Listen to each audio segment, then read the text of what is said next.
વાગી ગયા છે સાંજના 5:15 અને અમે લોકો રેડી થઈને જઈએ છીએ બહાર.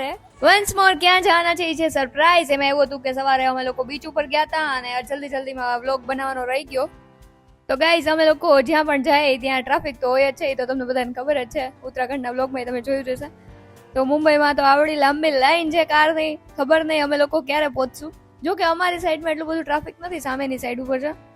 હજી તો અમે મુંબઈ 1.5 દિવસથી આવ્યા છીએ, તો 1.5 દિવસમાં એટલું બધું રખડી લીધું છે ને કે એમ લાગે છે 50% મુંબઈ જોઈ લીધું. પણ મુંબઈ એવડું મોટું છે ને કે જેટલું ભી રખડો ને તો ઓછું જ પડે, કારણ કે અહીંયા તો એટલી બધી જગ્યા છે ફરવાની. એમાંથી હજી અમે તમે જેમ જોયું વ્લોગમાં એટલી જગ્યાએ અમે ગયા છીએ. હજી તો અત્યારે અમે લોકો ફરવા નથી જતા, અમે લોકો જઈએ છીએ શોપિંગ કરવા અને વાગી ગયા છે 6. પૂરેપૂરો 45 મિનિટનો રસ્તો કાપ્યા પછી અમે લોકો પહોંચી ગયા છીએ એલ્કો માર્કેટમાં. તો એમાં એવું છે ને કે આ રોડનું નામ સામે જે પાણીપુરી દેખાણી ને એલ્કો પાણીપુરી એના નામથી ફેમસ છે, એટલે આને મુંબઈની એલ્કો માર્કેટ કહેવાય છે. તો માર્કેટમાં આપણે જોઈએ શું મળે છે. તો ત્યાં એક પતલી સી ગલી હતી, અમે લોકો ત્યાં ગયા તો ત્યાં શોર્ટ કુર્તાઝ ને શર્ટ ને એવું બધું મળે છે. એમ તો ફિલિંગ મુંદાવાડી જેવી જ આવે છે. તો એમાં એવું હતું ને કે પ્રિશા ને એ લોકો અલગ ઓટોમાં હતા, તો ગલતીથી એ લોકો રસ્તો ભૂલી ગયા અને બીજી માર્કેટમાં વયા ગયા હતા. તો માંડ આ લોકોને રસ્તો મળ્યો અને પ્રિશા જોઈ અત્યારે કેવા તોફાન કરે છે. માર્કેટ રખડતા અંધારું થઈ ગયું અને હજી એવું બધું કઈ શોપિંગ કર્યું નથી. અને તમે જોવો છો આ લોકોને કેવી મજા આવે છે આગળ હાલવાની. ઘડિયાળમાં તો 7 વાગ્યા છે પણ મોઢા ઉપર 12 વાગી ગયા છે. અહીંથી જરાય આગળ જવાની ઈચ્છા નથી થતી, પણ તોય રખડવું જ છે. તો ગાઈઝ હું તમને દેખાડીશ મુંબઈના રોડ આવી રીતે ક્રોસ કરાય સોંગ ગાતા. અહીંથી કોઈ હલવા ચલવાનું નામ નથી લેતું.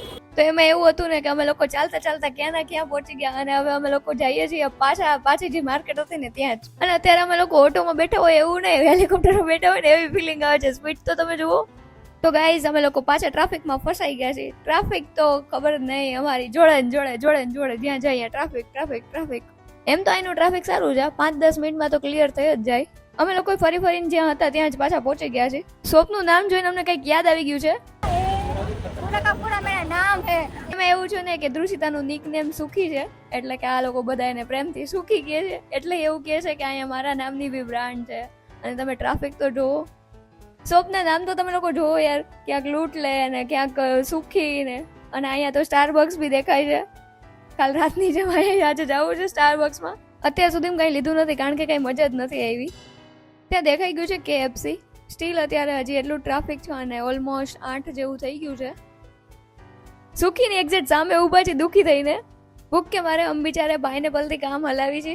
થોડાક આગળ ગયા ત્યાં મિકી માઉસ મળી ગયો અને એ બધાને એવી રીતે સેકન્ડ કરે છે કે જાણે વર્ષોથી એ અમને ઓળખે જ છે. અને બસ આ બધી અમારી ગર્લ ગેંગે તો હાય હેલો કરી લીધું. એક હું જ બાકી છું. પણ મને કોઈ વિડીયો શૂટ નથી કરી દેતું, એટલે ના ચાહતે હોય મારે આ લોકોનો વિડીયો શૂટ કરવો પડે છે. ફાઇનલી આપણો સુખનો સૂરજ ઉગી ગયો અને દિશોએ આપણો વિડીયો શૂટ કરી દીધો. આપણે મિકીને હાઈ કહેતા હોય એવો. પછી આપણે રોઝ ગોલ્ડના ચેન જોતા હતા. ચાલતા આપણે લોકો પહોંચી ગયા 32માં માર્ગે. એટલે અહીંયા તો નામ પણ તમે જોવો છો. ત્યાંથી 10 ડગલા આગળ ચાલ્યા ને ત્યાં તો 24મો માર્ગ આવી ગયો. રસ્તાના નામ પણ 1 નંબરો. ત્યાંથી ચાલતા પાછા પહોંચી ગયા અમે લોકો માર્કેટમાં. અને આ કપડાની જ માર્કેટ હતી. વાગી ગયા છે ઓલમોસ્ટ 10 અને હવે અમને લોકોને લાગી ગઈ છે જોરદાર ભૂખ. તો હવે મુંબઈ સ્પેશિયલ આપણે કંઈક ખાશું. તો હવે શું મેન્યુ હશે એ નેક્સ્ટ વ્લોગમાં કહીશ. ત્યાં સુધી તમે લોકો લાઈક, કમેન્ટ અને સબસ્ક્રાઇબ કરતા આવો. Thank you for watching.